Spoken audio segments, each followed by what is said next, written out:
Hello guys, welcome you again in amazing chemistry. और आज हम बात करने वाले हैं एक बहुत ही अमेजिंग और सरप्राइजिंग फैक्ट के बारे में, जिसके बारे में जनरली लोग अवेयर नहीं होते हैं।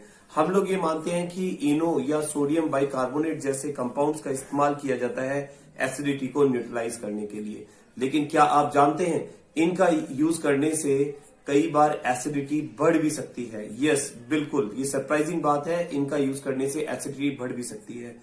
देखिए, एक्चुअली होता क्या है कि हम ये जानते हैं कि इनो जो है उसके अगर हम बेसिक कंपोनेंट्स की बात करें तो उसके कंपोनेंट्स में हमारे पास सोडियम बाइकार्बोनेट भी होता है, जिसका नेचर बेसिक होता है। या हम कहें कि सोडियम बाइकार्बोनेट का जो एक्वस सॉल्यूशन होता है या वाटर सॉल्यूशन होता है वो बेसिक नेचर का होता है।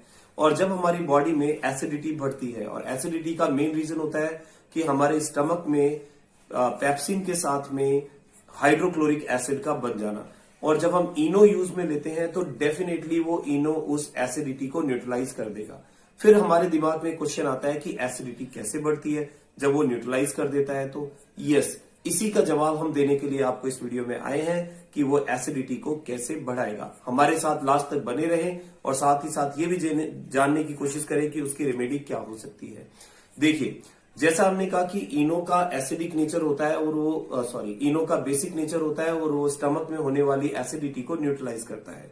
बट अगर इनो को एक्सेस में लिया जाए या फिर बाइकार्बोनेट को, सोडियम बाइकार्बोनेट को एक्सेस के अंदर लिया जाए तो वो स्टमक की एसिडिटी को न्यूट्रलाइज तो करता है, बट साथ में जो स्टमक का मीडियम है, ठीक है, हमारे पेट में जो भी सॉल्यूशन है उसका जो मीडियम है उसे बेसिक बना देता है। और ज्यादा बेसिक सॉल्यूशन का हो जाना एसिडिटी को और ज्यादा ट्रिगर करता है, यानी हमारे स्टमक में एसिड का सेक्रेशन एक्सेस के अंदर होने लगता है उस बेसिक सॉल्यूशन को न्यूट्रलाइज करने के लिए, जिससे लॉन्ग टर्म में अगर देखा जाए तो वो जो हमारे पास में एसिडिक नेचर होता है वो बढ़ता चला जाता है अगर इनो को एक्सेस क्वांटिटी के अंदर ले लिया जाए तो अब इसका क्या रेमेडी हो सकती है, इसका क्या इलाज हो सकता है?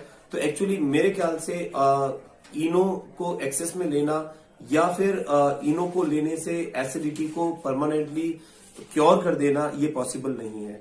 इसके लिए और हमारे पास क्या मेथड हो सकते हैं? दूसरा जो हमारा तरीका आता है एसिडिटी को न्यूट्रलाइज करने का, वो होता है हाइड्रोक्साइड्स को लेना, जैसे मैग्नीशियम हाइड्रोक्साइड, एल्युमिनियम हाइड्रोक्साइड। तो जैसा आपने सुना होगा, मोस्टली डाइजीन सिरप और डाइजीन टैबलेट्स आती हैं जिनके अंदर एल्युमिनियम हाइड्रोक्साइड और मैग्नीशियम हाइड्रोक्साइड का कंपोजिशन होता है, और इनका नेचर बेसिक होता है। लेकिन इनकी खास बात ये होती है कि ये पूरी तरह से सॉल्युबल नहीं होते, और इनका सॉल्यूशन जो होता है वो हमारे स्टमक में जो सॉल्यूशन बनता है हमारी सेल्स उनको एब्जॉर्ब नहीं कर पाती हैं, क्योंकि उनकी सॉल्युबिलिटी ज्यादा नहीं है। तो स्टमक के नेचर को तो वो बेसिक कर देते हैं, लेकिन हमारी बॉडी तक ये अंदर तक मैसेज नहीं जाता कि जो मीडियम है वो बेसिक हो गया है। इस वजह से टेम्परेली बेसिक जो एसिडिटी है वो न्यूट्रलाइज हो जाती है, बट एक्सेस एसिड का सेक्रेशन नहीं हो पाता है।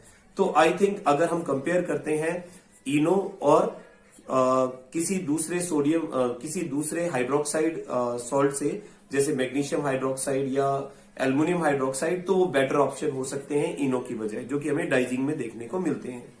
इसके बाद बात आती है कि अगर ये सारी चीजों की हम बात करें तो ये सब टेम्परेरी ऑप्शन है एसिडिटी को न्यूट्रलाइज करने का, तो इसका परमानेंट इलाज क्या हो सकता है? क्योंकि अगर ये एसिडिटी लंबे टाइम तक रहती है तो हमारी बॉडी में स्टमक में अल्सर की फॉर्मेशन होती है, जो एक बहुत ही पेनफुल कंडीशन है, तो उसको रोका जा सकता है। इसके लिए अगर थोड़ा सा हम डीप जाते हैं तो हम देखते हैं कि हमारी बॉडी में एक हार्मोन का सेक्रेशन होता है जिसे हम लोग कहते हैं हिस्टामाइन हार्मोन, और ये हार्मोन जो है ये हमारी बॉडी में एसिड के सेक्रेशन को स्टिमुलेट करता है। किसी तरह से अगर इस हार्मोन के सेक्रेशन को रोक दिया जाए या कम कर दिया जाए तो डेफिनेटली एसिड का सेक्रेशन भी कम हो जाएगा।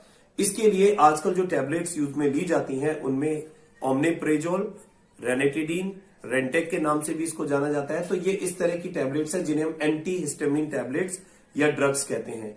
तो इनका यूज करने से हमारी बॉडी में एसिड के सेक्रेशन जो है वो कम हो जाता है, या कहें कि उसका स्टिमुलेशन नहीं होता है। तो आई थिंक ये जो टैबलेट्स मैंने बताई हैं एंटी हिस्टामिन टैबलेट्स, चाहे वो रेंटेक हो, ओमनिप्रेजोल हो, तो ऐसी टैबलेट्स जो है वो फार बेटर ऑप्शन है किससे, इनो से या फिर डाइजिन टेबलेट से। बट इनो का भी अपना ही एक इंपॉर्टेंट रोल है, क्योंकि अगर आपको इंस्टेंट रिलीफ चाहिए तो वो आपको ये टैबलेट्स नहीं दे सकती हैं, क्योंकि ये टैबलेट जो है लॉन्ग टर्म में वर्क करती हैं और एसिड के सेक्रेशन को काफी टाइम के बाद में रोकती हैं, लेकिन जो ऑलरेडी एसिड बना हुआ है बॉडी में उसको स्टॉप नहीं करती हैं।